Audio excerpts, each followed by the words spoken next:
মুখ খুলেছেন ইধিকা পাল বরবাদ নিয়ে মুখ খুলেছেন। তার ভিডিওটা যখন সামনে আসলো আমি তখন মনে মনে ভাবতেছি কিরে ভাই, গতকালকে চাঁদ মামা গান দেখে কি ইধিকা পালের মন খারাপ? তিনি এই গানে থাকলে নিশ্চয়ই তার কাছে বেশি ভালো লাগতো, কারণ চাঁদ মামা নিয়ে সারা বাংলাদেশে যেভাবে হইচই হচ্ছে তাতে করে তার মনে এই আফসোসটা থাকা স্বাভাবিক। আমি এরকমটা ভাবছিলাম। যাই হোক, তো পরে যেটা হয়েছে ভিডিও বার্তা দেখি অন্যরকম। কীরকম চলেন আপনাদেরকে সাথে নিয়েই দেখি। ভাল লাগছে ভিডিও বার্তাটা, তো আমি একা একাই ভিডিও বার্তা শুনবো কেন, আপনাদেরকে সাথে নিয়েই শুনি।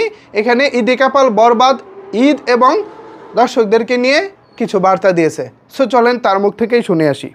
প্রিয়তমার সময় দর্শক এই জুটিটাকে অনেক অনেক অনেক ভালোবাসা দিয়েছিল। তো যথারীতি তার ঠিক প্রিয়তমার ঠিক পরেই বরবাদের মতন একটা সিনেমা নিয়ে জুটি যখন আবার আসছে, ছবিটার মধ্যে অনেক চমক আছে। সো আই থিঙ্ক কি দর্শক খুব খুব খুবই পছন্দ করবে। এবারে ঈদে আসছে আপনাদের ছবি বরবাদ। নিজেদের পরিবার পরিজন বন্ধু বান্ধব এবং নিজেদের ভালোবাসার মানুষদেরকে নিয়ে আপনাদের নিকটবর্তী প্রেক্ষাগৃহে অবশ্যই অবশ্যই অবশ্যই দেখুন। অবশ্যই এবারের ঈদ কাটুক বরবাদের সঙ্গে অবশ্যই অবশ্যই অবশ্যই দেখুন বরবাদ। মানে ভাবতে পারছেন কতটা হৃদয় দিয়ে কথাটা বলেছে, আমার খুব ভালো লেগেছে। আমার পার্সোনাল একটা আক্ষেপ আছে, আমি প্রত্যাশা করেছিলাম ইধিকা পাল বাংলাদেশে এসে সশরীরে বিভিন্ন জায়গায় তিনি প্রচারণা চালাবেন।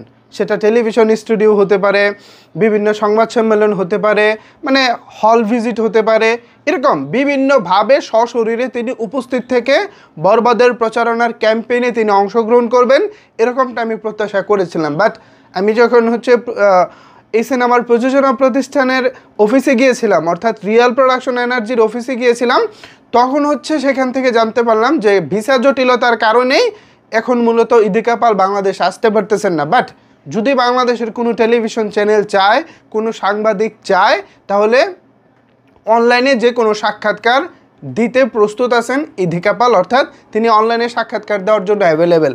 সো কোনো সাংবাদিক ভাই বা কেউ যদি চান সেটা আপনারা চুজ করতে পারেন অপশনটা। তো ভিউয়ার্স, ইধিকা পাল আপনাদেরকে ঈদের শুভেচ্ছা জানিয়েছেন, পাশাপাশি বরবাদ দেখার জন্য হলে যেতে বলতেছেন একেবারে প্রিয় মানুষটিকে সাথে নিয়ে। সো আশা করি বরবাদ দারুণ কিছুই হয়েছে। এখনও পর্যন্ত যত কিছু দেখেছি, motion poster, teaser, romantic song, item song, মানে সব কিছুই জাস্ট ওয়াও, পুরাই মাখন। এখানে কোনো কিছুকে নিয়ে যে আপনি বলবেন যে এইটা ভালো লাগেনি বা এইটা মন মতো হয়নি, বিষয়টা এরকমই না।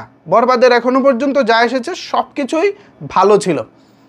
ধন্যবাদ ইধিকা পাল আপুকে, এরকম একটা ভিডিও বার্তা সত্যিকার অর্থেই দরকার ছিল। আমি আপনার কাছ থেকে প্রত্যাশা করেছিলাম ভালো লাগা আপনার জন্য, ভালোবাসা আপনার জন্য। আপনি ইদানিং অনেক বেশি সুন্দর হয়ে যাচ্ছেন, হৃদয়ের কোনায় জায়গাটা বেশি হচ্ছে আপনার জন্য। বাই দ্য ওয়ে ভিউয়ার্স, এই বিষয়ে যদি আপনাদের কোনো কিছু বলার থাকে তাহলে অবশ্যই সেটি নিচের কমেন্ট বক্সে জানাতে পারেন। ধন্যবাদ সবাইকে এতক্ষণ আমার সাথে থাকার জন্য।